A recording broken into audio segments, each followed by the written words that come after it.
Oke, halo semua. Pernah kepikiran nggak sih soal kualitas layanan publik di negara kita? Nah, hari ini kita mau ngobrolin sesuatu yang penting banget yang jadi fondasi baru buat para aparatur sipil negara kita. Yuk, kita kupas tuntas bareng-bareng apa itu dan kenapa ini penting buat kita semua. Coba deh, ingat-ingat lagi, kapan terakhir kali Anda ngerasa puas banget pas lagi ngurus sesuatu di kantor pemerintahan? Apa sih yang bikin pengalaman itu beda? Pertanyaan ini nih yang jadi kunci obrolan kita. Emang apa aja sih kualitas yang harus dimiliki seorang abdi negara yang hebat?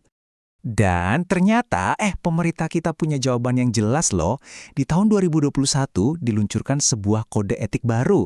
Ini bukan cuma pajangan di dinding kantor ya, tapi ini adalah sebuah usaha besar untuk mengubah dan menyatukan budaya kerja di ribuan instansi pemerintah di seluruh Indonesia. Keren kan?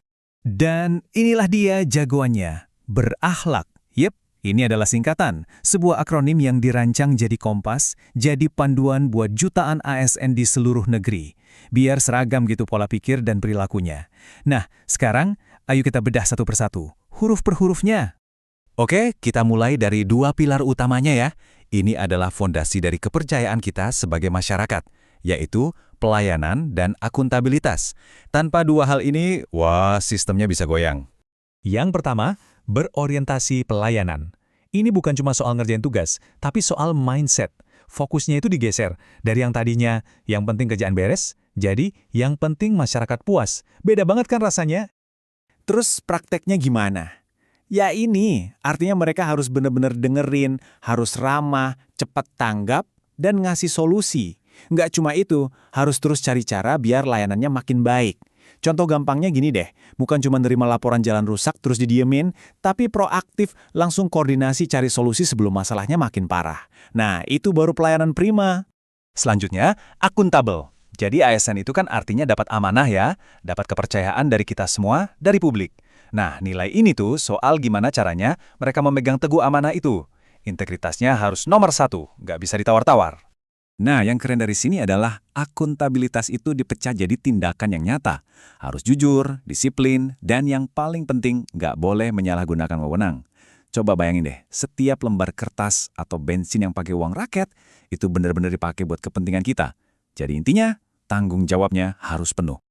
Oke, setelah kita bahas soal kepercayaan dari luar, sekarang kita intip ke mesin di dalamnya.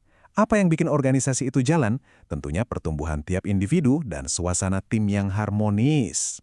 Nilai yang ketiga, kompeten. Zaman sekarang kan berubahnya cepat banget ya. Seorang ASN tuh nggak bisa lagi cuma ngandelin ilmu yang dulu-dulu.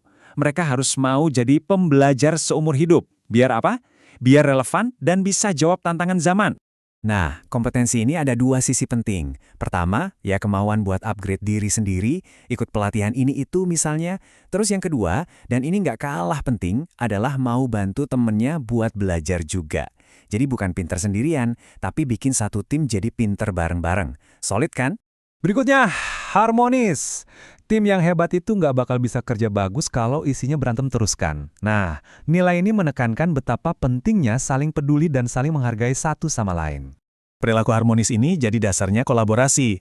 Caranya, ya dengan menghargai semua orang, nggak peduli latar belakangnya apa, suka nolongin teman, dan bareng-barang bikin suasana kerja yang enak. Ini kedengarannya sepele loh, tapi dampaknya besar loh. Tim yang solid itu pasti kinerjanya juga bakal maksimal. Sekarang, kita geser ke dua nilai yang jadi jangkar yang ibaratnya nyambungin kerjaan sehari-hari seorang ASN ke fondasi negara yang lebih besar. Apa itu? Loyalitas dan adaptasi. Loyal. Nah, buat ASN, kata loyal ini artinya dalam banget. Ini bukan soal loyal ke atasan aja loh ya, tapi dedikasinya itu harus yang paling tinggi buat kepentingan bangsa dan negara Indonesia.